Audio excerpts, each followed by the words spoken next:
Becoming Food Police. For Liberty News Network, I'm Tom Eddlem. The Massachusetts legislature and its Department of Public Health recently set off a national furor over a proposed statewide ban on bake sales at school events under the guise of fighting obesity. The national exposure forced Massachusetts Governor Deval Patrick to lift the proposed ban from the regulations. Quote, "Nobody's interested in banning bake sales," Patrick said to the Boston Herald May 10th, backtracking. Quote, "We are interested in student nutrition and good choices," close quote. The State House had just overwhelmingly voted to amend the health care law they had passed a year earlier.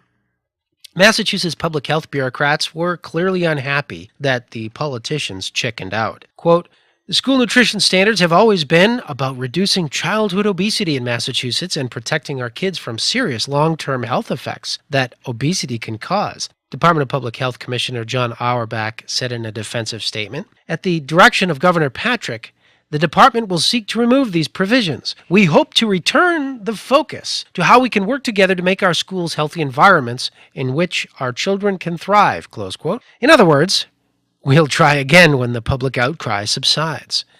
Just as Romneycare in Massachusetts was the precursor to Obamacare nationally, so the ban on bake sales and food control of the population is a precursor of what will happen nationally. Massachusetts isn't alone, and it isn't first. Bloomberg Businessweek reported May 3rd that, quote, "schools in California, Colorado, Mississippi, Nevada, New Mexico, New York, and Texas have regulations aimed at limiting bake sales to nutritious food," close quote. And nobody stopped food control in those states. There was no public outcry there. New York City's regulations on food are rife with contradictions, according to Bloomberg Businessweek.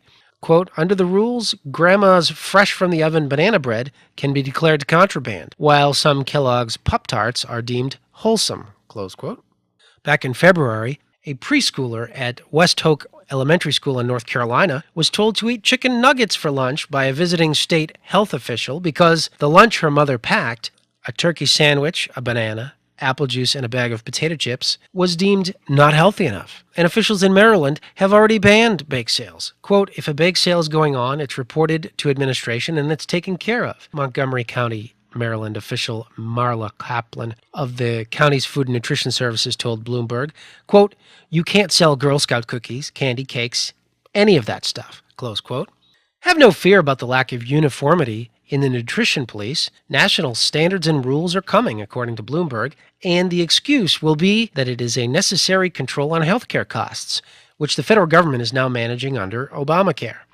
Indeed, the obese do incur far more health costs than normal weight people. Obese men cost $1,152 a year more in healthcare costs than normal weighted individuals, according to a study by Lehigh University, and obese women use $3,613 a year more in health care.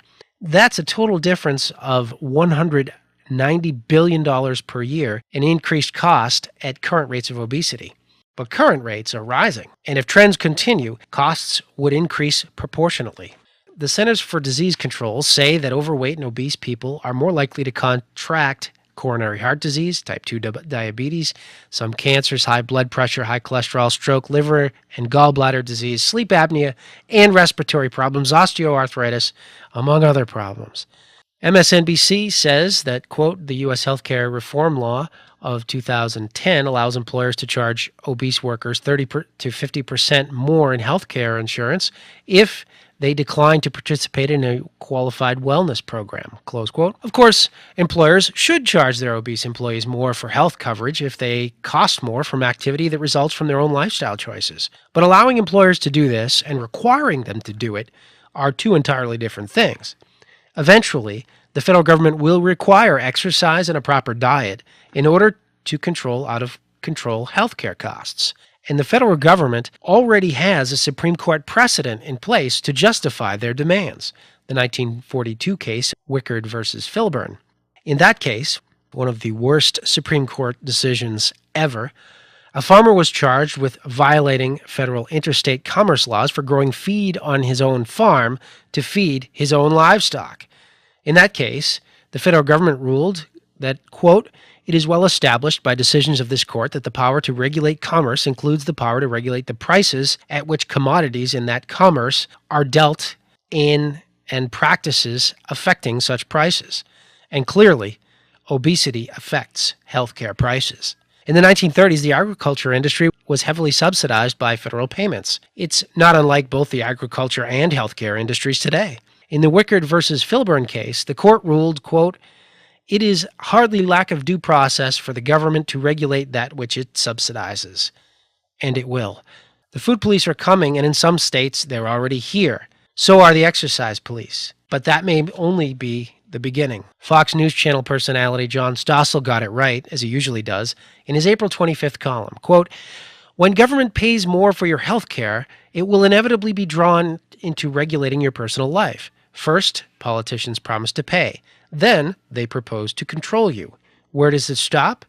If we must control diet to balance the government's budget, will the health squad next ban skydiving and extramarital sex? How about another try at prohibition?